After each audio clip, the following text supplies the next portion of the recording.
چې روژه ماتي ته ډېر لږ شانتې ټایم پاتې دی چې 31 نو په شمار باندې ملټه پاتې دي او په دغه ښکلي ټایم کې یا الله ستانه صرف یو دعا غواړم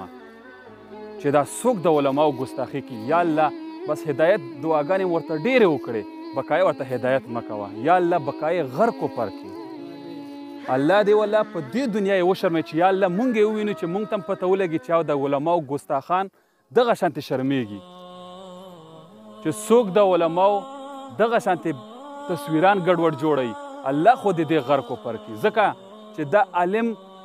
دا مولانا صاحب خو صحیح ځان له یو عالم نه دی د ده خو په شا باندې 28 لاک مدرسې دي دغه ټولو خپل قاعدې منلی دی او یو عام یو یوتي یو خریلې مخې راپاسېږي هغه اوس په عالم پسې خبرې کوي نو الله دې دې غرق وپر کړي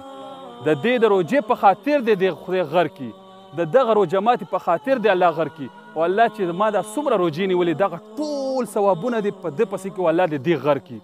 قسم دی چې په زړه یې بقایا وزوښته و په دې خفه کېدو بار بار به م ورتل چې الله دې دې ته هدایت وکړي هدایت وکړي هدایت وکړي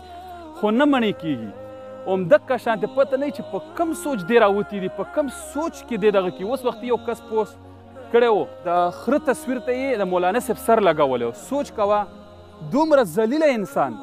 الله خو دې دغه سړی غرق وپر کړي الله پاک ته خو پته ده الله دې دا سړی غرق کړي چې څوک هم د علماو ګستاخي کوي که وټ ورکې او که نه ورکې دې خپله مرضي خو چې څوک د ګستاخي کوي د ګستاخۍ خبره کوم څوک د دې بېزتي کوي څوک دا کوشش کوي چې زه دا وشرمم الله خو دې دې غرق وپر کړي امین امین الله دې زموږ دا دعاګانې قبولې کړي که په حق کوي